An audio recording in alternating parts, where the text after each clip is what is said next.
Alan se glissa en face de Polly, assise à l'un des box de Nance Lunchonette, et vit tout de suite qu'elle avait toujours très mal, au point d'avoir pris un percodan dans l'après-midi, ce qui était rare.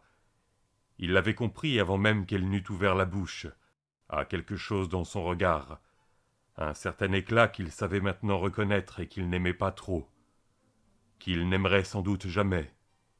Il se demanda, ce n'était pas la première fois, si elle ne serait pas devenue dépendante de ce produit. Dans le cas de Polly, il supposait que la dépendance n'était qu'un effet secondaire de plus, un phénomène prévisible qui, une fois noté, se confondait avec le problème principal. Le fait, pour dire les choses simplement, qu'elle vivait dans une souffrance dont il n'aurait probablement jamais idée. Rien de ce qu'il éprouvait ne perça dans sa voix lorsqu'il dit « Alors, comment ça va, joli môme ?» Elle sourit. « À vrai dire, la journée a été intéressante. Très intéressante, comme disait le comique dans Rions en chœur. Ne me dis pas que tu es tellement vieille que tu te souviens de ce machin. »« Mais si. Tiens, qui c'est, Alan ?» Le shérif suivit la direction de son regard, juste à temps pour voir passer, devant la baie vitrée de Nance Lunchonette, une femme qui serrait un paquet emballé dans ses bras. Elle regardait fixement devant elle, et un homme qui venait en sens inverse dut faire un rapide saut de côté pour éviter la collision. Alan feuilleta mentalement, et vite, l'énorme annuaire de noms et de visages qu'il conservait dans sa tête, et aboutit à ce que Norris, qui éprouvait un faible marqué pour le langage pur flic, aurait sans doute appelé un partiel. Evans, Mabel ou Mavis ou quelque chose comme ça, la femme de Chuck Evans. On dirait qu'elle vient de fumer un excellent Acapulco Gold, observa Polly. Elle me fait envie. Nan Roberts vint en personne prendre leur commande. Elle faisait partie du bataillon de soldats chrétiens du révérend William Rose, et portait aujourd'hui un petit bouton jaune agrafé au-dessus de son sein gauche. C'était le 3e qu'Alan remarquait cet après-midi, et il se dit qu'il allait en voir beaucoup plus au cours des semaines à venir. Il représentait une machine à sous, à l'intérieur d'un cercle noir, barré d'une diagonale rouge. Aucun slogan. Les sentiments du porteur vis-à-vis de la nuit casino n'en étaient pas moins clairs.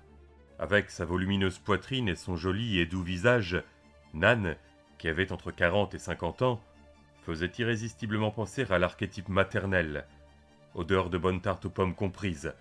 D'ailleurs, comme Alan et ses adjoints le savaient bien, les tartes aux pommes de Nan étaient excellentes, en particulier avec une belle motte de crème glacée à la vanille fondant par-dessus.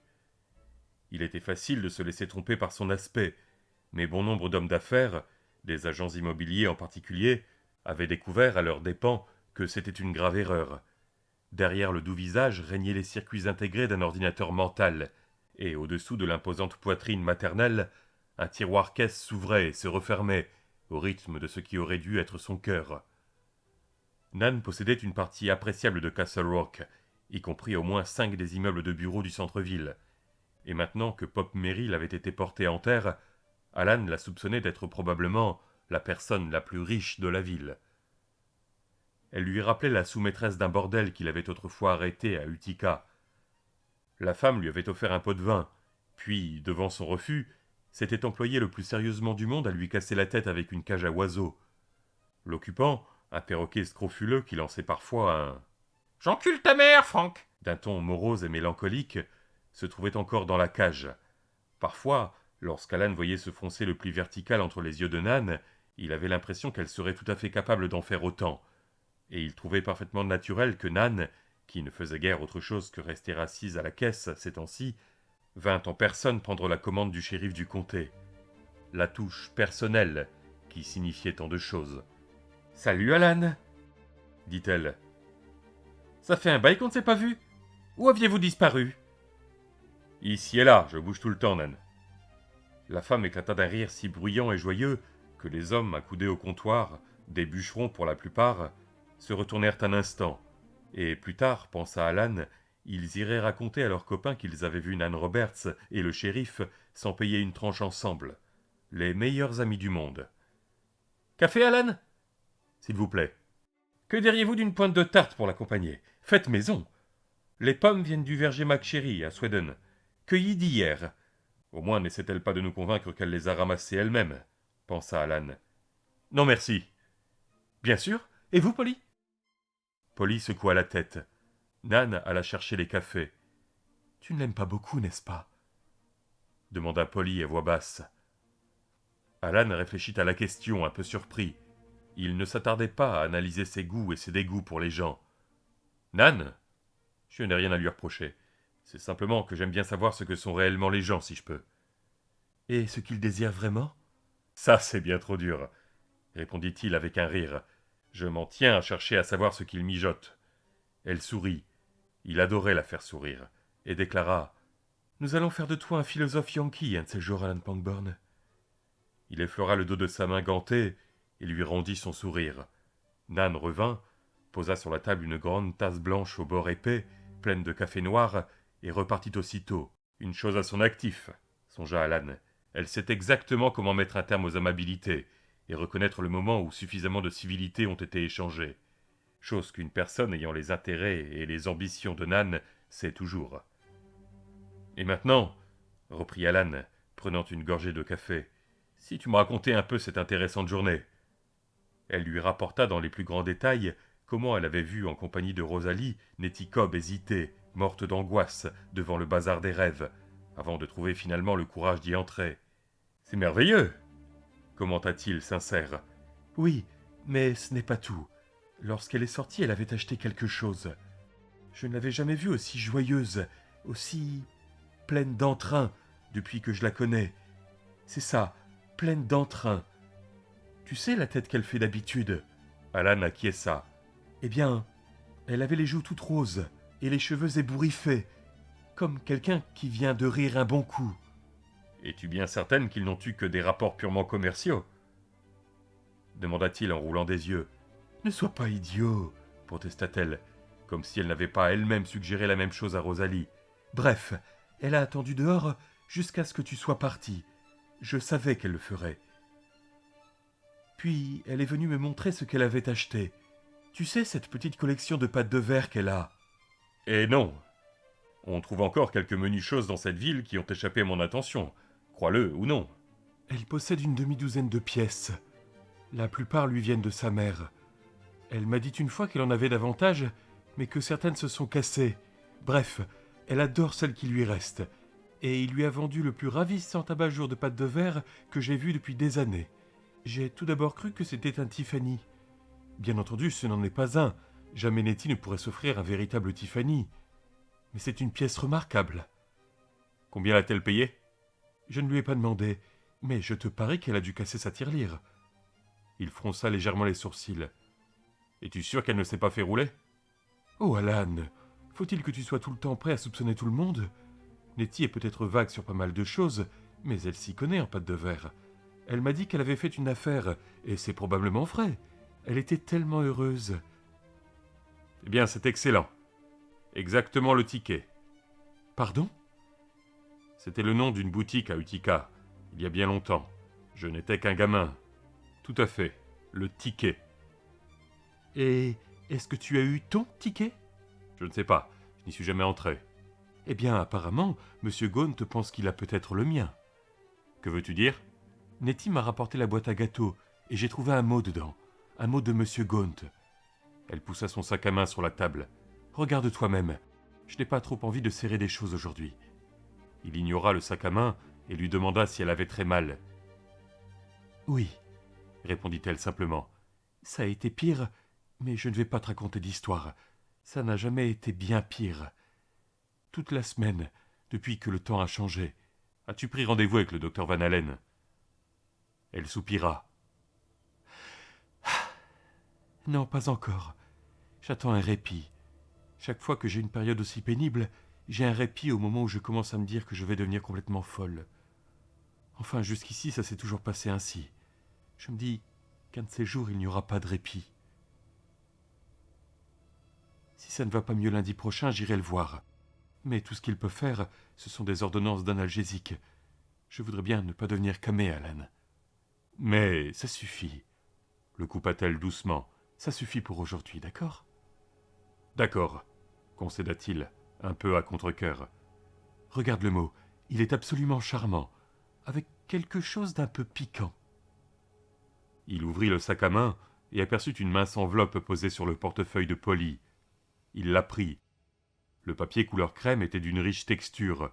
On y lisait d'une écriture tellement démodée qu'elle avait l'air de dater du fond des temps. Mrs. Polly Chalmers. Ce style d'écriture, c'est ce qu'on appelle la ronde, dit-elle amusée. Je crois qu'on a arrêté de l'enseigner peu après l'extinction des derniers dinosaures. Il sortit une feuille unique, non ébarbée, de l'enveloppe. En en-tête, on lisait « Le bazar des rêves, Castle Rock, le Landgaunt, propriétaire ». L'écriture n'était pas aussi élaborée que sur l'enveloppe, mais elle avait, de même que le langage employé, quelque chose d'agréablement démodé. « Chère Polly, encore une fois, mille merci pour le gâteau à la diable. C'est mon gâteau préféré. Et il était délicieux. Je tiens, en outre, à vous remercier pour votre gentillesse et votre prévenance. J'imagine que vous avez deviné combien je devais être nerveux le jour de l'inauguration du magasin, alors que nous sommes hors saison. Je ne vais pas tarder à disposer d'un objet qui ne figure pas encore dans mes réserves, mais doit arriver avec un certain nombre d'autres par avion, et qui, je crois, risque de vous intéresser au plus haut point. Je m'en voudrais d'en dire davantage. Je préférerais que vous le vissiez vous-même. À la vérité, ce n'est rien de plus qu'une babiole, mais son existence m'est revenue à l'esprit alors que vous veniez juste de quitter la boutique. Et les années s'accumulant, je me trompe de moins en moins dans mes intuitions. Je m'attends à ce qu'il arrive soit vendredi, soit samedi. Si vous en avez l'occasion, pourquoi ne pas passer dimanche après-midi ? Je serai sur place toute la journée, en plein inventaire, et ravi de vous le montrer. De rechef, je ne veux en dire davantage pour l'instant. L'objet parlera, ou non, de lui-même. Permettez-moi au moins de vous obliger en vous offrant une tasse de thé. J'espère que Nettie est contente de son nouvel abat-jour. C'est une personne absolument charmante, et il semble lui avoir procuré le plus grand plaisir. Sincèrement vôtre, le Landgaunt. Que de mystère, commenta Alan, en remettant le mot dans son enveloppe et l'enveloppe dans le sac. Vas-tu aller faire ta vérif, comme nous disons chez les flics ? Après une telle préparation de terrain, et après avoir vu l'abat-jour de Nettie, comment pourrais-je refuser ?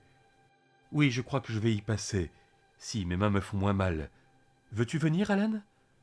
Qui sait s'il n'aura pas quelque chose pour toi ? Peut-être, à moins que je m'en tienne aux Patriots. Ils vont bien finir par remporter un match un de ces jours. Tu parais fatigué, Alan. Tu as des poches sous les yeux. Il y a des jours comme ça. Tout a commencé lorsque j'ai dû empêcher le maire et l'un des miens de se massacrer dans les toilettes des messieurs. Il s'en est fallu de peu. Elle se pencha en avant, inquiète. De quoi parles-tu ? Il lui raconta l'escarmouche entre Buster Keaton et Norris Stride-Juick. Il ajouta combien le comportement de Keaton lui avait paru bizarre, avec cette façon de se dire persécuté à tout bout de champ. Lorsqu'il eut terminé, Polly garda le silence un long moment. « Alors » finit-il par demander. « Qu'en penses-tu » J'étais en train de me dire qu'il te faudrait encore beaucoup d'années pour apprendre tout ce que tu dois savoir sur Castle Rock. C'est probablement aussi valable pour moi. Je suis resté longtemps parti, et je ne parle jamais de l'endroit où j'étais, ni ce qu'est devenu mon petit problème. Je crois que beaucoup de gens ici ne me font pas confiance.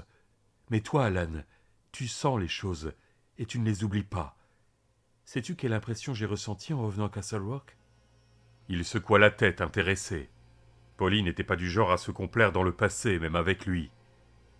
C'était comme se rebrancher sur un feuilleton qu'on a perdu l'habitude de regarder.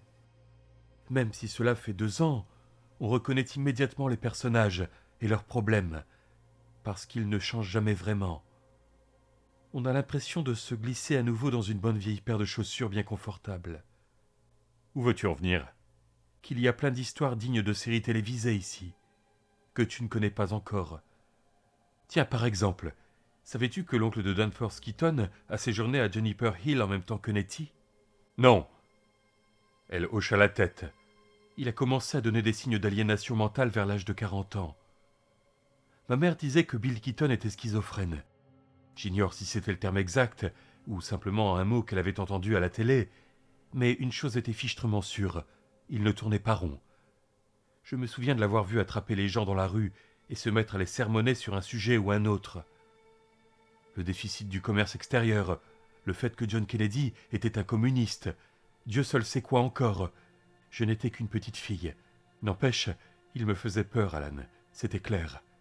Oui, bien entendu.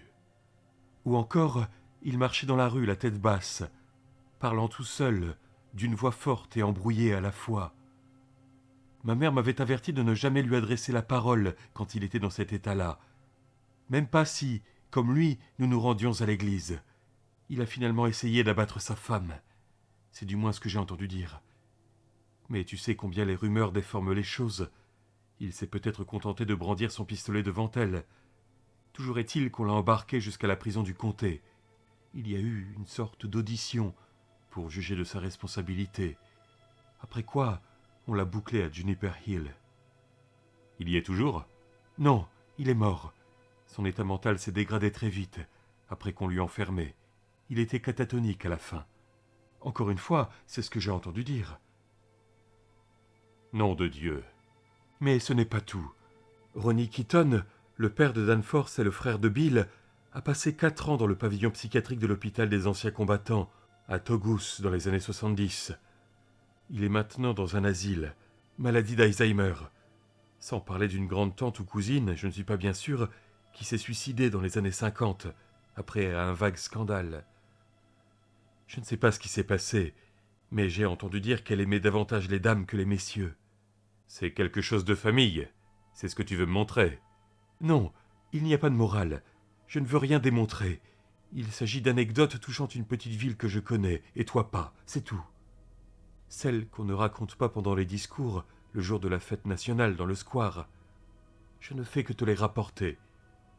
En tirer des conclusions, c'est le boulot de la police. Elle lança ce dernier trait d'un ton si guilleret qu'Alan rit un peu, ce qui ne l'empêchait pas de se sentir mal à l'aise. La folie pouvait-elle être héréditaire ? On lui avait appris en classe de psychologie que cette notion était périmée. Des années plus tard, à l'Académie de police d'Albany, un conférencier avait affirmé que c'était vrai, ou pouvait l'être, du moins dans certains cas. On arrivait à suivre le cheminement de certaines maladies mentales, le long d'arbres généalogiques, exactement comme des caractéristiques physiques, yeux bleus, hexadactylie.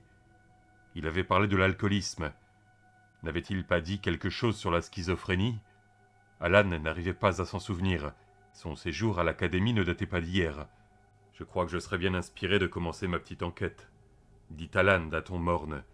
Je dois t'avouer, Polly, que l'idée que le maire pourrait être en train de devenir une bombe humaine à retardement ne m'enchante pas vraiment. Évidemment, ce n'est sans doute pas le cas. Je pensais simplement qu'il valait mieux que tu sois au courant. Les gens ici répondront à tes questions, à condition que tu leur poses les bonnes. Sinon, ils te regarderont te prendre les pieds dans le tapis, tout joyeux, et ne te lâcheront jamais un mot. Alan sourit. Elle avait raison. Mais je ne t'ai pas encore tout raconté, Polly. Après le départ de Buster, j'ai eu droit à la visite du révérend Willy. Il... Chut ! Le coupa Polly, si énergiquement que le shérif se tut aussitôt. Elle regarda autour d'eux, parut conclure que personne ne tendait l'oreille dans leur direction, et se tourna de nouveau vers Alan. « Il y a des moments où tu me désespères. Si tu n'apprends pas à être un peu plus discret, Alan, tu vas te faire balayer aux prochaines élections, dans 2 ans. Et tu vas te retrouver tout bête, avec la tête du type qui n'a rien compris. Il faut faire attention. Si Danforth Keaton est une bombe à retardement, le pasteur est un missile nucléaire. » Il se pencha vers elle et répondit à mi-voix. Mais non, un pétard mouillé tout au plus. Un petit con moralisateur qui fait l'important. Voilà ce qu'il est. La nuit casino ? Il acquiesça. Elle posa les mains sur les siennes. Mon pauvre chou, et dire que cette ville a l'air si tranquille vue de l'extérieur, n'est-ce pas ? Elle l'est d'ordinaire. Est-ce qu'il est reparti furieux ? Et comment ? C'était ma 2e conversation avec le bon révérend à propos de cette nuit casino. Je m'attends à en avoir plusieurs autres d'ici le jour où les catholiques tiendront leur foutue manifestation. En attendant qu'on n'en parle plus. Un petit con moralisateur, c'est bien ça ? Demanda-t-elle, abaissant encore la voix d'un ton. Son expression était sérieuse, mais ses yeux pétillaient. Oui, et maintenant les boutons, encore un indice. Les boutons ? Oui, qui représentent une machine à sous barrée d'un trait rouge, au lieu de la tête rigolarde habituelle. Nan en portait un, tu n'as pas fait attention ? Je me demande de qui est cette idée. De Don Hemphill, probablement. Non seulement c'est un baptiste grantin, mais il appartient au comité républicain de l'État. Don s'y connaît un peu en campagne électorale, Mais je te parie qu'il va trouver plus difficile de faire bouger l'opinion publique sur un sujet qui touche à la religion. » Elle lui caressa la main. « Prends les choses comme elles viennent, Alan. Sois patient. Attends. Voilà comment ça se passe dans les petites villes comme Castle Rock. On prend les choses comme elles viennent. On patiente. On attend l'explosion de la prochaine salle à faire. Vu ?» Il lui sourit, se dégagea les mains et prit les siennes, mais délicatement. Très délicatement. « Oui, vu. Un peu de compagnie ce soir, joli môme ?»« Oh, Alan, je ne sais pas si... » « Pas de fantaisie déplacée, » la rassura-t-il. « Ni bousculade, ni chatouille. J'allumerai un feu. Nous nous installerons devant, et tu n'auras qu'à sortir encore quelques cadavres du placard de la ville, histoire de me divertir. » Elle eut un faible sourire. « Je crois t'avoir exhibé tous ceux dont j'ai entendu parler au cours des 6 ou 7 derniers mois, Alan, y compris le mien. Si tu veux améliorer tes connaissances sur Castle Rock, tu devrais te lier d'amitié avec le vieux Lenny Partridge. Ou... avec elle, ajouta-t-elle avec un petit mouvement de la tête en direction de Nan, un ton plus bas. La différence entre elle et Lenny, c'est que Lenny se contente d'être au courant des choses. Nan Roberts aime bien se servir de ce qu'elle sait. Ce qui veut dire que cette dame n'a pas payé à leur véritable prix certaines des propriétés qu'elle a acquises, répondit Polly. Alan regarda Polly, songeur. Il ne l'avait jamais vu dans un tel état d'esprit, introspectif, bavard et déprimé tout à la fois. Pour la première fois depuis qu'il était devenu son ami et son amant, il se demanda si c'était Polly Chalmers qui parlait, ou les médicaments. « Je crois qu'il vaut mieux que je reste seule ce soir, » dit-elle, comme si elle venait de prendre soudain sa décision. « Je ne me trouve pas de bonne compagnie quand je suis dans cet état. Je vois ça sur ton visage. »« C'est faux, Polly. »« Je vais rentrer chez moi et prendre un long bain bien chaud. Je ne boirai pas d'autre café. Je débrancherai le téléphone.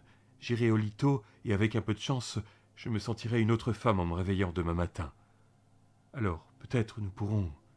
Tu sais, pas de bousculade, beaucoup de chatouilles. » « Je m'inquiète pour toi. » Les mains de Polly se déplacèrent tout doucement dans les siennes. « Je le sais bien. Ça n'y change rien, mais j'y suis sensible, Alan. Plus que tu ne crois. » Hugh Priest ralentit en passant à hauteur du Mellow Tiger.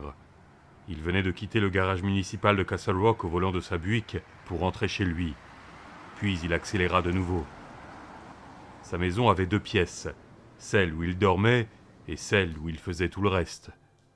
Au milieu de cette dernière trônait une table formica écaillée, couverte de plateaux repas surgelés. Des mégots de cigarettes dépassaient des restes figés de sauce sur la plupart d'entre eux. Il alla jusqu'au placard dont la porte était ouverte, et, sur la pointe des pieds, explora d'une main tâtonnante l'étagère supérieure. Un instant, il crut que la queue de renard avait disparu, que quelqu'un était entré et la lui avait volée, et une boule brûlante de panique commença à croître dans son estomac. Puis sa main rencontra la douceur soyeuse, et il laissa tomber un long soupir.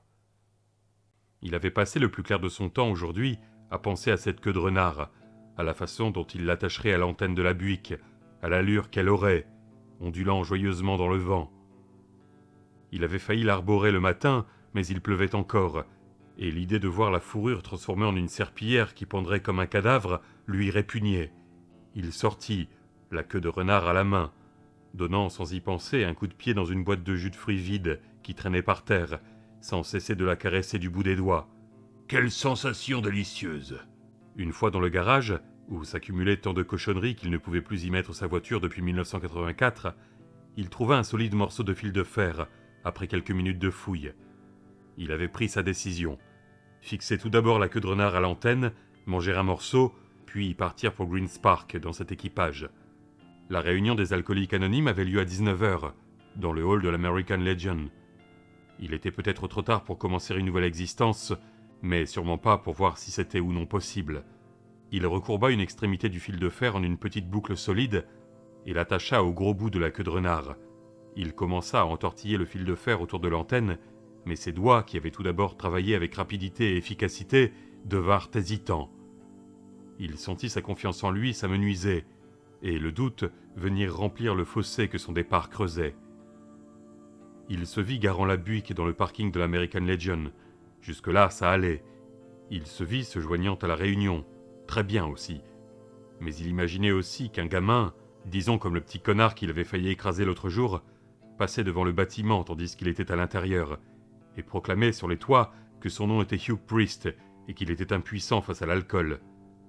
Quelque chose attirait l'œil du gamin, un éclair d'un roux éclatant, dans la lumière bleutée et brutale des lampes à arc de sodium du parking. Le gosse s'approche de la buick et examine la queue de renard. Il la touche, puis la caresse. Il regarde autour de lui, ne voit personne, et l'arrache, cassant l'antenne. Hugh se représenta le môme se rendant jusqu'à l'arcade de jeux vidéo du coin et disant à ses copains « Hé les gars, regardez ce que j'ai piqué dans le parking de l'American Legion. C'est pas mal, hein ?» Hugh sentit une bouffée de colère et de frustration monter dans sa poitrine, comme s'il s'agissait non pas de simples spéculations, mais de quelque chose qui se serait réellement passé.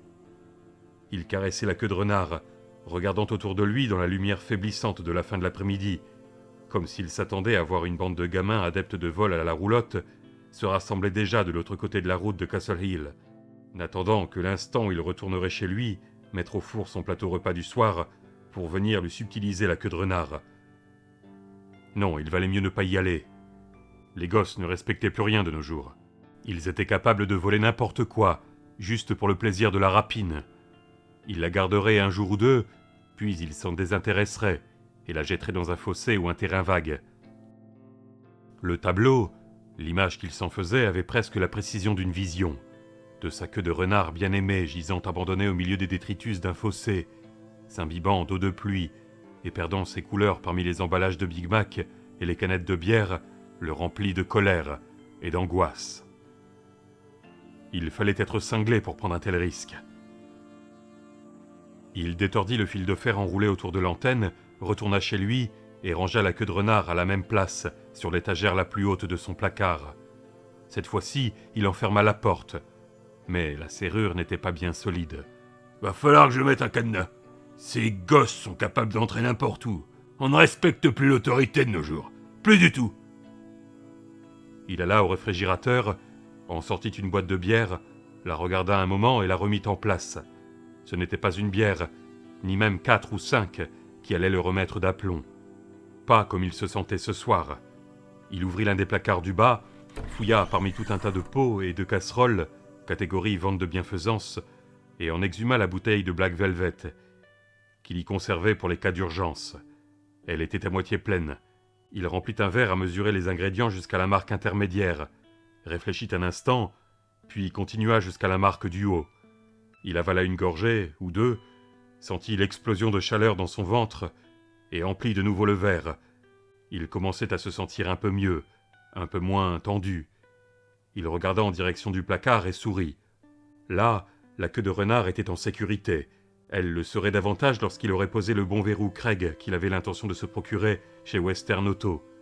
En sécurité. C'était agréable de posséder quelque chose que l'on désirait vraiment, dont on avait un réel besoin. Mais c'était encore mieux que cette chose fût en sécurité. Encore mieux. Puis son sourire s'évanouit. « Hé, c'est pour ça que tu l'as acheté ? Pour la garder sur une étagère, derrière une porte cadenassée ?» Il but encore, lentement. « D'accord, pensa-t-il. Ce n'est peut-être pas si bien que ça, mais c'est mieux que de la perdre à cause de ces chapardeurs de mômes. Après tout, dit-il à voix haute, on n'est plus en 1955. Nous vivons une époque moderne. » Il hocha la tête pour bien confirmer ses paroles. N'empêche, il n'était pas complètement convaincu. Quel avantage y avait-il à laisser la queue de renard au fond de son placard ? Quel bien lui faisait-elle ici ? À lui ou à quelqu'un d'autre ? Mais encore 2 ou 3 verres suffirent à éliminer ses réflexions. 2 ou 3 verres, et planquer la queue de renard lui parut être la décision la plus rationnelle et raisonnable du monde. Il décida de remettre son dîner à plus tard. Une décision aussi intelligente méritait bien d'être fêtée par encore un verre. Ou 2. Il remplit le verre à mesurer, le sucre, la gelée, la farine, mais pas le Black Velvet en principe, s'assit sur l'une des chaises au pied tubulaire de la cuisine et alluma une cigarette. Et tandis qu'il restait là, à boire, tout en faisant tomber ses cendres dans la sauce figée de l'un des vieux plateaux repas, il oublia tout de la queue de renard et se mit à penser à Nettie Cobb, Nettie la cinglée. Il allait jouer un tour à Nettie la cinglée. Ouais, Peut-être la semaine prochaine, ou l'autre, mais plus probablement cette semaine même. M. Gaunt lui avait dit qu'il n'aimait pas perdre son temps, et Hugh le croyait sur parole. Il se mit à y penser. Ça lui changerait un peu les idées. Il but, il fuma, et lorsqu'il alla finalement s'effondrer sur les draps sales du lit étroit, dans l'autre pièce, il était 10h moins le quart, et un sourire éclairait son visage. Wilma Jerzik finissait son service au supermarché Hemphill à 19h à la fermeture. Il était 19h15 lorsqu'elle gara la Yugo dans son allée. Une douce lumière filtrait à travers les rideaux tirés du séjour. Elle entra et renifla l'air. Macaroni au fromage, très bien. Enfin, jusqu'ici au moins. Pete était vautré sur le canapé. Il avait enlevé ses chaussures et regardait la roue de la fortune à la télé avec le Press Herald, le journal de Portland, sur les genoux. « J'ai trouvé ton mot !» dit-il. Il se redressa vivement et replia le journal. « Je l'ai mis dans la casserole. Ce sera prêt à la demie. » Il la regarda de ses yeux bruns, une expression sérieuse et un peu inquiète sur le visage. Comme un chien poussé par un puissant désir de plaire, Pete Jerzik était depuis longtemps entraîné aux corvées de la maison et s'en sortait très bien. Il commettait des erreurs, mais la dernière fois qu'elle l'avait trouvé sur le canapé avec ses chaussures remontait aux calendes grecques.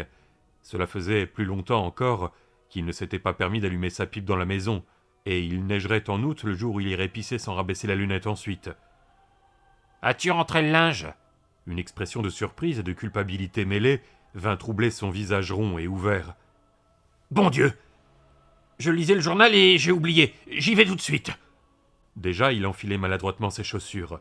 « Non, ne bouge pas, » dit-elle en partant pour la cuisine. « Mais si, Wilma, je vais le rentrer. »« Non, ne te donne pas cette peine. Je ne veux pas que tu laisses ton journal ou Vanna White juste parce que je suis resté debout derrière une caisse enregistreuse pendant 6 heures. Reste assis. Reste assis, Pete. Amuse-toi. » Elle n'eut pas besoin de se tourner pour observer sa réaction. Au bout de 7 années de mariage, elle était convaincue de n'avoir aucune surprise à attendre de Peter Michael Jerzik. Il allait prendre une expression blessée et chagrinée, il resterait debout pendant quelques instants après son départ, l'air d'un type qui sort des chiottes et ne sait plus s'il s'est essuyé ou non, puis il irait mettre le couvert, servir les macaronis et nettoyer la casserole. Il lui poserait toutes sortes de questions sur sa journée au supermarché, écouterait attentivement ses réponses, et à aucun moment ne l'interromprait en lui donnant des détails sur la journée qu'il avait lui-même passée chez Williams & Brown, la grosse agence immobilière d'Oxford où il travaillait. Ce qui convenait au petit poil à Wilma, car elle trouvait les histoires d'immobilier d'un ennui absolument mortel. Après dîner, il débarrasserait d'office et elle lirait le journal. Il assurerait tous ses services sans murmurer, parce qu'il avait oublié une corvée mineure. Wilma n'avait rien contre le fait de rentrer le linge. En réalité, elle aimait bien la sensation que procurait du linge ayant passé un après-midi au soleil, l'odeur qu'il dégageait, mais n'avait pas l'intention de l'avouer à Pete. C'était son petit secret. Elle avait de nombreux secrets de ce genre qu'elle gardait tous pour la même raison. Dans une guerre, on s'accroche au moindre avantage. Certains soirs, l'escarmouche pouvait se prolonger pendant 1, voire 2 heures, avant qu'elle soit capable de mettre Pete dans une déroute totale, et de remplacer les petits drapeaux blancs sur sa carte intérieure du front par les drapeaux rouges de la victoire. Ce soir, l'engagement n'avait duré que 2 minutes, dès la porte franchie, et Wilma était satisfaite. Elle considérait, au fond d'elle-même, que le mariage était une bataille de toute une vie, et au cours d'une campagne d'une telle interminable longueur, où, en fin de compte, on ne pouvait ni prendre de prisonniers, ni faire de quartier, ni laisser intact le moindre relief du territoire marital, des victoires aussi facilement remportées risquaient finalement de perdre toute saveur. Mais ce moment n'était pas encore arrivé, et elle alla donc chercher son linge, le panier au bras gauche, le cœur léger, sous le renflement de sa poitrine. Elle avait déjà traversé presque la moitié de la cour, lorsqu'elle s'arrêta, intriguée. Où diable étaient passés les draps ? Elle aurait dû les voir facilement, grande forme rectangulaire blanche flottant dans l'obscurité, mais non, rien. Aurait-il pu s'envoler ? Ridicule. Il n'avait soufflé qu'une brise légère pendant tout l'après-midi. Quelqu'un les aurait-il volés ? C'est alors qu'une petite rafale de vent se leva.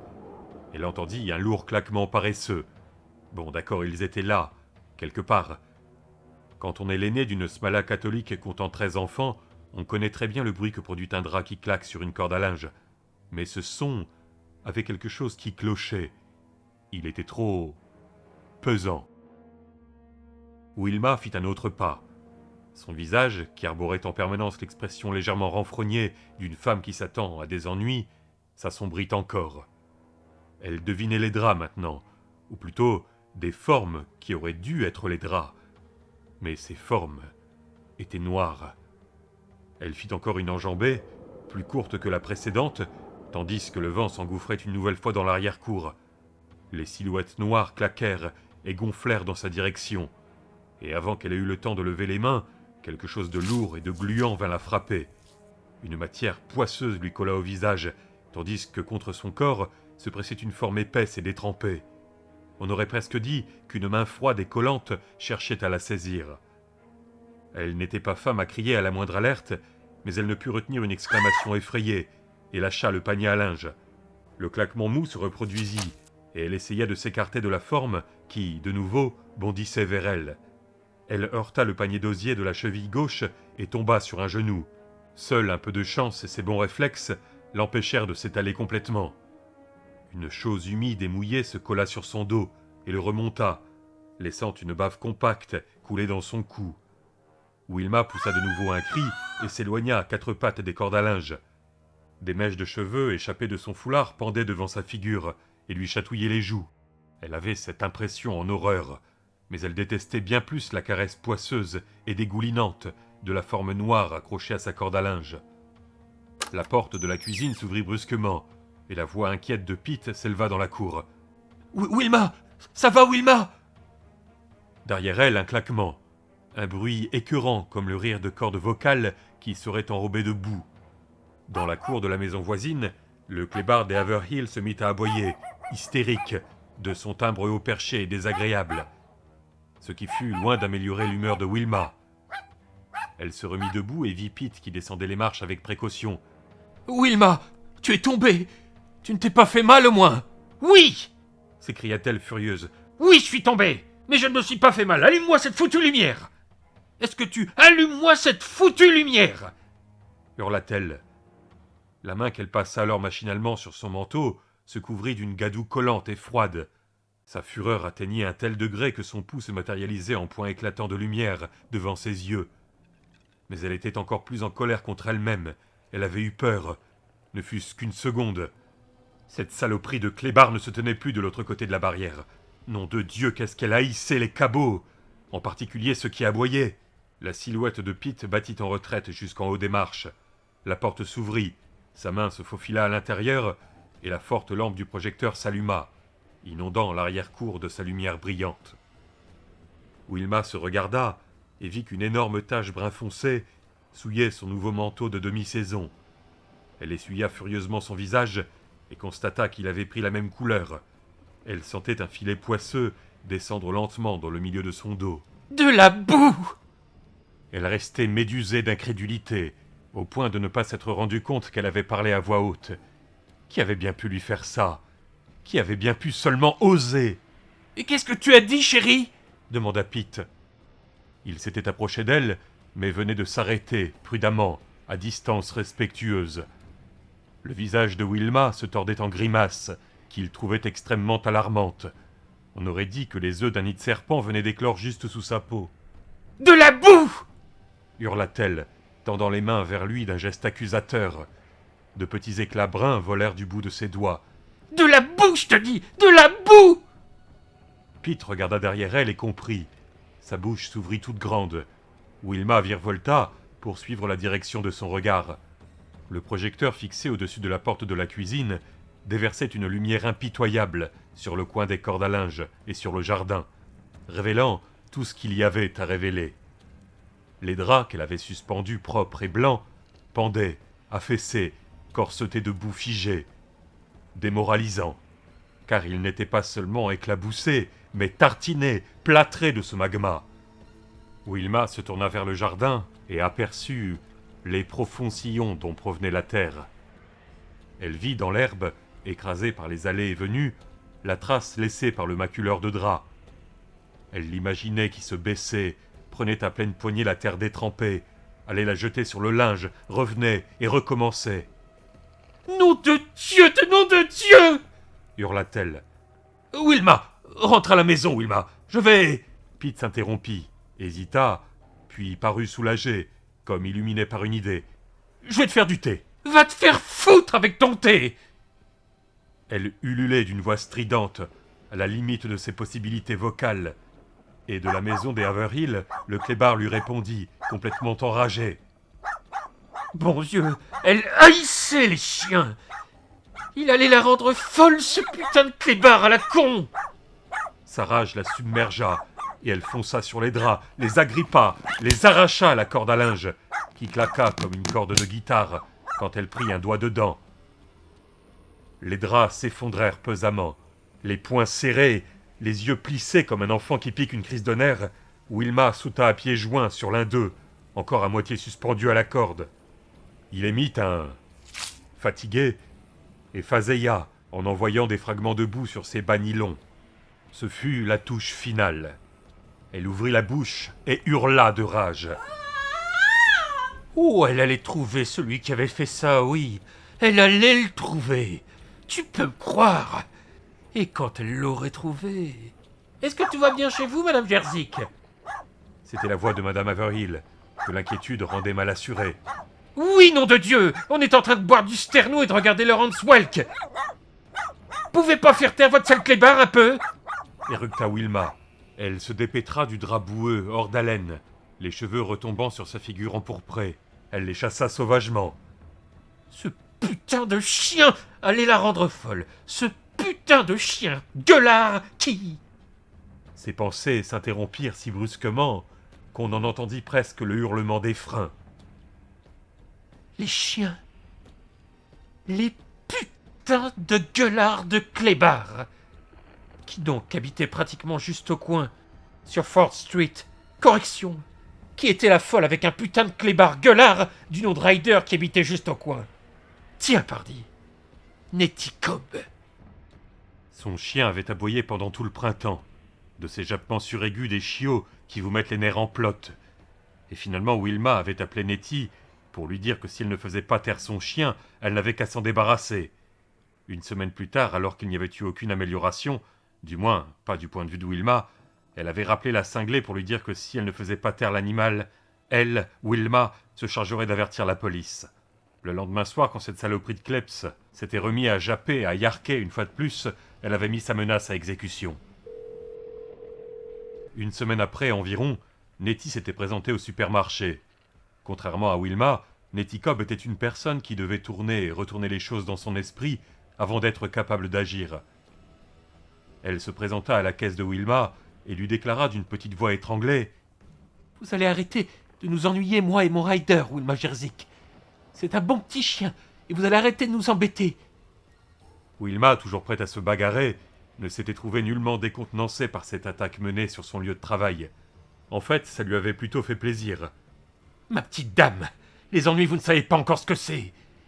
Mais si vous n'arrivez pas à faire taire votre chien, vous allez l'apprendre. » La petite mère Cobb était devenue blanche comme un linge, mais elle s'était contenue, serrant si violemment contre elle son sac à main que les tendons de ses avant-bras décharnés saillaient du poignet jusqu'au coude. « Je vous avertis, » dit-elle avant de s'éloigner précipitamment. « Oh oh, je crois que j'ai fait pipi dans ma culotte !» lui avait lancé Wilma d'un ton rigolard. Ce genre d'escarmouche la mettait toujours de bonne humeur. Mais Nettie ne s'était pas retournée. Elle avait seulement accéléré encore le pas. Après cela, le chien s'était tu. Wilma s'était sentie déçue, car du coup, le printemps avait été bien ennuyeux. Pete ne donnait aucun signe de rébellion, et Wilma avait éprouvé une morosité de fin d'hiver que le nouveau verdoiement de l'herbe et des arbres semblait impuissant à alléger. Ce dont elle avait besoin pour donner de la couleur à sa vie, épicer son existence, c'était une bonne querelle. Pendant un moment, elle avait cru que Nettie la cinglée serait l'adversaire parfaite. Mais depuis que son chien se tenait bien, Wilma avait l'impression qu'elle allait devoir chercher une diversion ailleurs. Puis un soir, en mai, le chien avait de nouveau aboyé. Ça n'avait pas duré bien longtemps, mais Wilma s'était précipitée sur le téléphone pour appeler tout de même Nettie.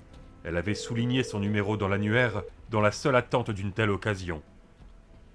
Elle ne perdit pas son temps en ronde jambe et alla droit au fait. « Wilma Jerzik à l'appareil. Je vous appelle pour vous dire que si vous ne faites pas taire votre chien, je m'en chargerai moi-même. »« Mais s'il ne l'aboie plus !» protesta Nettie. « Je l'ai fait entrer dès que je suis arrivé et que je l'ai entendu. Mais allez-vous nous laisser tranquilles à la fin, moi et mon chien? Je vous avertis parce que sinon vous allez le regretter. N'oubliez pas ce que je viens de vous dire. J'en ai assez. La prochaine fois qu'il fera du tapage, je ne prendrai pas la peine de plaindre aux flics. Je viendrai lui couper la gorge moi-même. Sur ce, elle avait raccroché, avant que Nettie ait pu répondre quoi que ce soit. La règle cardinale de tout engagement avec l'ennemi, parents, voisins, conjoints, voulait que l'agresseur eût le dernier mot. Le chien n'avait pas moufté depuis lors, ou alors Wilma ne l'avait pas remarqué. D'ailleurs, ça n'avait jamais été vraiment bien gênant, il fallait l'avouer. Et en outre, Wilma s'était lancée dans un conflit beaucoup plus productif avec la femme qui tenait le salon de beauté de Castle Rock. Du coup, elle en avait presque oublié Nettie et son rider. Mais peut-être que Nettie, elle, ne l'avait pas oublié. Wilma l'avait justement aperçu hier, dans la nouvelle boutique. Et si un regard pouvait tuer, Se dit Wilma, je serais tombée raide morte sur la moquette neuve. debout à côté de ses draps maculés, fichus. Elle se souvint de l'air de défi et de peur venu se poser sur le visage de cette salope de cinglé, de la manière dont sa lèvre s'était retroussée, exposant ses dents un bref instant. Wilma s'y connaissait beaucoup en regard de haine, et celui qu'elle avait vu s'afficher sur les traits de Nettie était de premier choix. Je vous avertis, vous le regretterez. Rentrons, Wilma, Dit Pete, posant une main hésitante sur l'épaule de sa femme. D'un brusque coup d'épaule, elle se débarrassa de lui. Fiche-moi la paix. Pete recula d'un pas. Il avait l'air d'un type qui aimerait bien se tordre les mains mais n'ose pas. Peut-être avait-elle oublié, après tout. Jusqu'au moment où elle m'a vu hier dans le nouveau magasin. À moins qu'elle n'ait mijoté autre chose. Je vous avertis. Pendant tout ce temps, dans sa tête de demeurer, et que le fait de me voir ait tout déclenché. C'est pendant qu'elle se faisait ces réflexions que Wilma acquit la certitude de la culpabilité de Nettie. Avec qui d'autre avait-elle échangé des regards meurtriers ces jours-ci? Il y avait bien d'autres personnes qui ne l'aimaient pas à Castle Rock. Mais ce genre de mauvaise farce, le geste d'un hypocrite, d'un couard, cadrait bien avec l'impression que Nettie lui avait faite hier. Ce ricanement où se mêlait la peur. Vous le regretterez. Et la haine. Elle avait elle-même ressemblé à un chien. Le genre de chien qui n'a le courage de mordre que lorsque sa victime lui tourne le dos. Oui, ça ne pouvait être que Nettie Cobb. Très bien. Plus Wilma y pensait, plus elle était persuadée, et son geste était impardonnable. Non pas parce que les draps étaient fichus, non pas parce que c'était le mauvais tour d'une froussarde, même pas parce que l'idée de cette blague sortait d'un cerveau fêlé. Wilma avait eu peur, et cela le rendait impardonnable. Pendant une seconde, pas davantage, certes. Cette seconde, durant laquelle la chose poisseuse et brune était venue la frapper au visage, surgissant de l'obscurité, comme la caresse glacée de quelque monstre. Mais même une seule seconde de peur était une seconde de trop. « Wilma !» fit Pete, tandis qu'elle tournait son visage plat vers lui. Il n'aimait pas du tout l'expression que la lumière crue du projecteur lui révélait. Ce visage brillant, creusé de plages d'ombre. Il n'aimait pas du tout l'expression vide de son regard. « Chérie, tu te sens bien ?» Elle passa à côté de lui sans le remarquer. Pete trottina derrière elle, tandis qu'elle entrait dans la maison et allait décrocher le téléphone. Nettie était assise dans la salle de séjour, Ryder à ses pieds, et sa nouvelle acquisition en pâte de verre sur les genoux, lorsque le téléphone sonna. Il était 8h moins 20. Elle sursauta et ses mains se refermèrent sur l'abat-jour, tandis qu'elle regardait l'appareil d'un air apeuré et méfiant. Elle éprouva la certitude un court instant, c'était idiot évidemment, mais elle ne pouvait s'empêcher d'éprouver de telles impressions, qu'un représentant de l'autorité allait exiger qu'elle rendît le superbe objet, lui dire qu'il appartenait à quelqu'un d'autre, qu'une chose aussi ravissante ne pouvait en aucun cas venir se joindre à sa minable petite collection, que cette seule idée était déjà ridicule.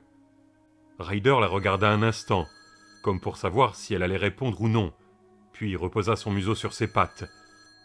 Nettie posa délicatement l'abat-jour à côté d'elle et décrocha le combiné. C'était sans doute Polly qui l'appelait pour lui demander de passer demain, avant de venir, prendre quelque chose au supermarché pour le déjeuner. « Allô, Nettie Cobb ?» dit-elle en détachant bien les syllabes. Elle avait vécu toute sa vie dans la terreur de tout ce qui représentait l'autorité, et avait découvert que le meilleur moyen de faire pièce à sa peur était de prendre soi-même le ton d'une personne d'autorité. La peur ne disparaissait pas, mais au moins elle était tenue en échec. « Je sais ce que vous avez fait, espèce de salope, de cinglé !» lui cracha une voix. L'attaque fut aussi brutale et horrible qu'un coup de pic à glace.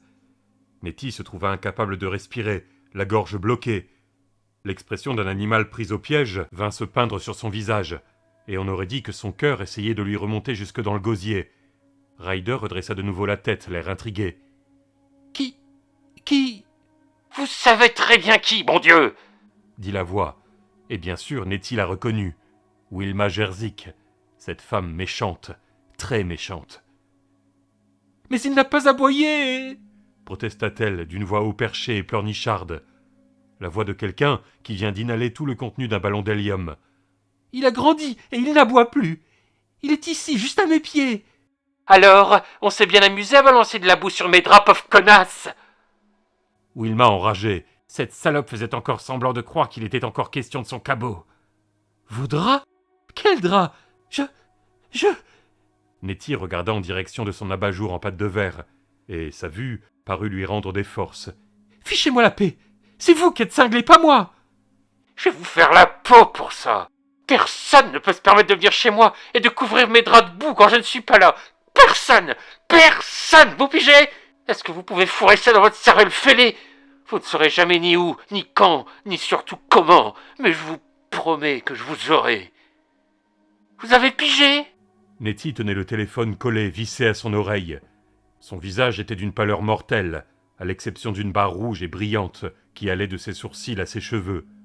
Elle avait les dents serrées, et ses joues se gonflaient et se dégonflaient comme un soufflet, l'air sortant par les côtés de sa bouche. « Fichez-moi la paix ou vous le regretterez !» s'étrangla-t-elle de sa voix haut perchée et alimentée à l'hélium. Ryder s'était levé, les oreilles droites, l'œil brillant et inquiet. Il sentait quelque chose de menaçant dans la pièce. Il aboya une seule fois, farouchement. Nettie ne l'entendit pas. « Vous le regretterez. Je connais des gens, des représentants de l'autorité. Je les connais très bien. Je n'ai pas à supporter ça. » Lentement, d'une voix grave au ton sincère et on ne peut plus sérieux, Wilma répliqua. « Faire la conne avec moi est la faute la plus grave que vous ayez commise de votre vie. Vous ne me verrez même pas arriver. » Il y eut un cliquetis. « Vous n'oserez pas !» gémit Nettie. Des larmes roulèrent sur ses joues, larmes de terreur, nées d'un sentiment abyssal de rage impuissante. « Vous n'oserez pas, espèce de sale femme. Je... Il y eut un deuxième cliquetis, suivi du ronflement de la ligne ouverte. Nettie raccrocha et resta pétrifiée pendant 3 minutes sur sa chaise, raide comme un piquet, le regard vide. Puis elle se mit à pleurer. Ryder aboya de nouveau et vint s'appuyer des pattes sur le bord de son siège. Nettie le serra contre elle et sanglota dans sa fourrure. Le chien lui lécha le cou. « Je ne la laisserai pas te faire de mal, Ryder, » dit-elle. Elle s'imprégna de sa chaleur et de son odeur de chien propre, essayant d'y trouver un réconfort. « Je ne laisserai pas cette méchante femme te faire de mal. Elle n'a aucune autorité, aucune. C'est juste une vieille garce, et si elle essaie de te faire du mal, ou de me faire du mal, elle le regrettera. » Elle finit par se redresser, trouva un Kleenex coincé dans le coussin de son siège et s'en servit pour se tamponner les yeux. Elle était terrifiée, mais sentait aussi de la colère bourdonner et forer un trou en elle. Comme ce qu'elle avait éprouvé le jour où elle avait pris la fourchette de service dans le tiroir au-dessous de l'évier, pour l'enfoncer dans la gorge de son mari. Elle reprit l'abat-jour de pâte de verre qu'elle avait posé sur la table et le serra doucement dans ses bras. « Si elle fait quelque chose, elle va beaucoup le regretter. Beaucoup. » Elle resta ainsi très longtemps, Ryder à ses pieds, l'abat-jour sur ses genoux. Norris Ridgwick roulait lentement sur Main Street, dans la grosse berline de police, surveillant les bâtiments du côté ouest de la ville. Son tour de service allait bientôt s'achever, et cette perspective lui faisait plaisir. Il se souvenait combien il était heureux, le matin même, avant que ce crétin ne le saisît par le callback. Combien il avait pris plaisir à ajuster sa tenue devant le miroir des toilettes, content de lui, à l'idée de son impressionnante allure. Il se le rappelait bien, mais le souvenir paraissait très loin et avait pris ses tonalités sépia des photos du XIXe siècle. Dès l'instant où cet imbécile de Keaton l'avait assailli, tout était allé de travers. Il avait pris son déjeuner au Côte Codette, la boîte à poulet grillé de la route 119. La nourriture y était bonne d'ordinaire, mais cette fois-ci, il lui avait collé de violentes brûlures d'estomac, suivies d'une chiasse carabinée. Vers 15 heures, il avait roulé sur un clou, sur la route communale 7, près de la baraque du vieux Camber, et il avait fallu changer le pneu. Il s'était essuyé les doigts sur le devant de sa chemise d'uniforme toute propre, sans penser à ce qu'il faisait, à seule fin de les sécher et d'avoir une meilleure prise sur ses foutus boulons, et avait laissé de belles traînées graisseuses gris-noir sur le tissu. On ne voyait que ça. Tandis qu'il contemplait le désastre, les crampes avaient de nouveau tiré la chasse d'eau dans ses intestins, et il avait dû se précipiter dans les buissons, lancé dans une course pour voir s'il arriverait à baisser son pantalon à temps, ou s'il le remplirait. Course qu'il avait tout de même gagnée. En revanche, l'aspect de la plante derrière laquelle il avait choisi de s'accroupir lui avait paru très suspect. On aurait bien dit du sumac vénéneux, et à la manière dont le reste de sa journée s'était déroulé, il ne pouvait s'agir que de ça. Norris avançait au pas, au pied des bâtiments qui constituaient le centre-ville de Castle Rock. La banque Norway Trust, Western Auto, Nance Luncheonette, le trou noir où s'élevait autrefois le palais branlant de Pop Merrill, Cousy Cousette, le bazar des rêves, la quincaillerie de Castle Rock. Norris s'écrasa brusquement le frein et s'arrêta. Il venait de voir quelque chose de stupéfiant dans la vitrine du bazar des rêves, ou du moins, il croyait avoir vu quelque chose de tel. Il jeta un coup d'œil dans le rétroviseur, mais la rue était déserte. Le feu rouge de l'extrémité du quartier commerçant s'éteignit brusquement, et resta ainsi quelques secondes, pendant que les relais clignotaient industrieusement dans le système. Puis la lumière jaune, au centre du carrefour, se mit à clignoter. 9 heures, 21 heures tapantes. Norris passa la marche arrière et alla se ranger le long du trottoir. Il regarda son émetteur radio, envisagea de faire le 10-22, la patrouille quitte le véhicule, puis y renonça. Il voulait juste jeter un rapide coup d'œil à la devanture de la boutique. Il monta un peu le son de la radio et abaissa la vitre avant de descendre. Ça devrait suffire. « Tu n'as pas vu ce que tu crois avoir vu ?» jugea-t-il bon de s'avertir lui-même, tandis qu'il rajustait son pantalon et s'avançait sur le trottoir. « Impossible. C'est un jour à surprise, d'accord, mais uniquement mauvaise. Ça devait être tout bêtement la vieille canne Zebco d'un type avec son moulinet. » Sauf que non. La canne à pêche dans la vitrine du bazar des rêves était disposée avec art, accompagnée d'une épuisette et d'une paire de bottes jaunes en caoutchouc, et incontestablement, il ne s'agissait pas d'une Zebco, mais d'une Bason. Il n'en avait pas vu une seule depuis la mort de son père 16 ans auparavant. Norris avait alors 14 ans, et il adorait la Bason pour 2 raisons, ce qu'elle était et ce qu'elle représentait. Ce qu'elle était, rien de moins que la meilleure canne au monde pour la pêche en rivière et dans les lacs. Ce qu'elle représentait, de bons moments. Aussi bête que ça. Les bons moments qu'un petit garçon maigrichon du nom de Norris Ridgwick avait passé avec son papa. De bons moments à s'ouvrir un chemin dans les bois pour longer un torrent, aux limites de la commune. De bons moments dans leur petit bateau au milieu du lac de Castle Rock, tandis que la brume qui montait en petites colonnes de vapeur en mitouflait tout de sa blancheur autour d'eux, les enfermant dans leur univers privé, un univers fait uniquement pour les mecs. Dans un autre univers, les mamans n'allaient pas tarder à préparer le petit déjeuner, et c'était aussi un bon univers, mais pas autant que celui-ci. Jamais univers n'avait été aussi bon, ni avant, ni depuis. Après l'infarctus fatal de son père, la canne et le moulinet Bason avaient disparu. Il se souvenait les avoir cherchés dans le garage après l'enterrement. Il avait fouillé la cave et même le placard de ses parents dans leur chambre, alors qu'il savait que sa maman aurait préféré laisser Henry Ridgwick y remiser un éléphant qu'une canne à pêche. Mais la Bason s'était bel et bien envolée. Norris avait toujours soupçonné son oncle, Phil. À plusieurs reprises, il avait rassemblé tout son courage pour poser la question. Mais chaque fois, au moment décisif, il avait fait machine arrière. Et tandis qu'il contemplait la canne et son moulinet, il oublia complètement Buster Keaton pour la première fois de la journée. Il était submergé par un souvenir simple et parfait. Son père était à la poupe de la barque, la boîte à appât entre les pieds, étant la Bason à Norris pour pouvoir se servir une tasse de café, conservée au chaud dans la grosse thermo rouge à bande grise. Il sent la bonne odeur du café et la lotion d'après-rasage de son père. Southern Gentleman, c'était la marque.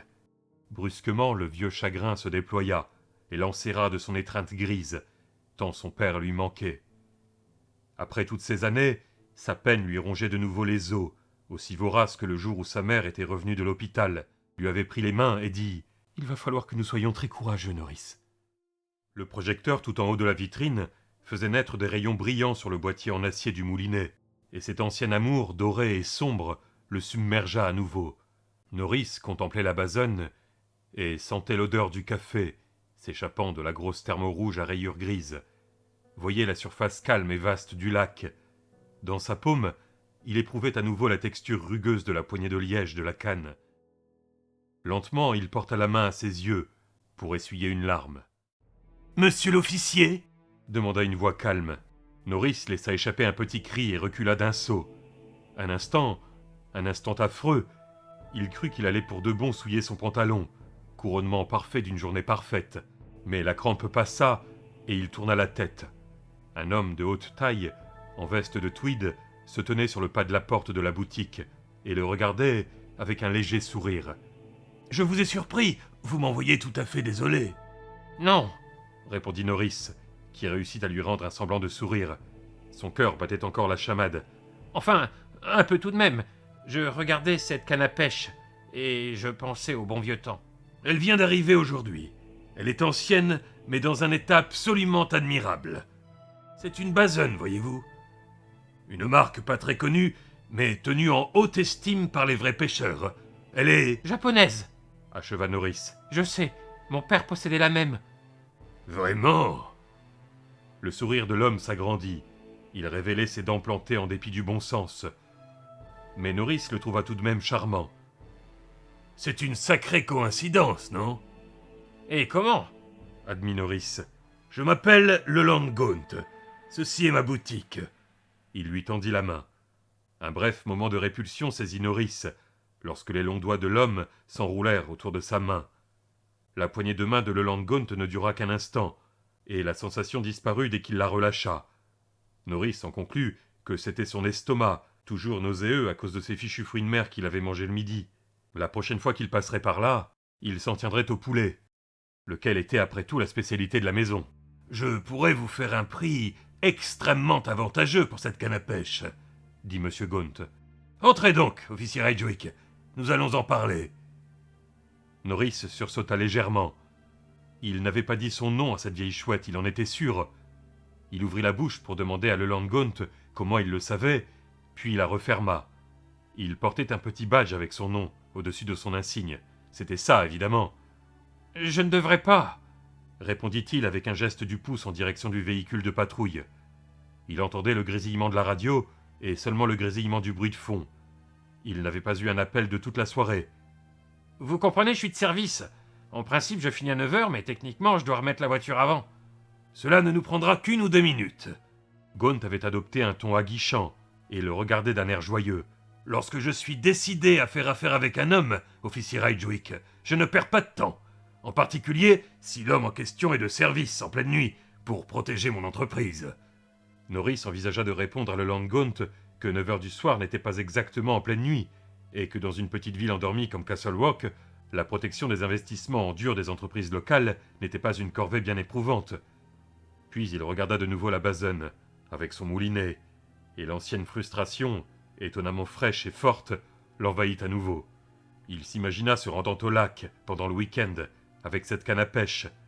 Il partirait de très bonne heure avec sa boîte de verre et une grosse thermo de café qu'il prendrait chez Nance Lunchonette. Ce serait presque comme autrefois. « Eh bien... » « Allez, venez !» fit Gaunt, plus enjôleur que jamais. « Si moi je peux faire une petite vente après les heures d'ouverture, vous pouvez bien faire un petit achat pendant vos heures de service. Et entre nous, officier Ridgwick, croyez-vous vraiment que quelqu'un va dévaliser la banque cette nuit ?» Norris se tourna vers la Norwegian Trust, tour à tour noir et jaune dans le bégaiement régulier du feu clignotant, et se mit à rire. « Non, je ne crois pas. »« Alors ?» ?»« Entendu. Mais si nous ne sommes pas tombés d'accord en moins de 2 minutes, il faudra vraiment que je file. » Le Leland Gaunt émit un son qui était en même temps un rire et un grognement. « Je crois que je viens d'entendre le doux bruit de mes poches que l'on retournait, » dit-il. « Venez, officier Ridgwick. Dans 2 minutes, l'affaire sera dans le sac. Ça, c'est sûr que j'aimerais bien voir cette canne. Lâcha Norris. On ne pouvait pas commencer plus mal un marchandage, et il le savait. Mais il n'avait pas pu se retenir. Et vous l'aurez. Vous l'aurez. Je vais vous proposer l'affaire de votre vie, officier Ridgwick. Il entraîna Norris à l'intérieur du bazar des rêves et referma la porte.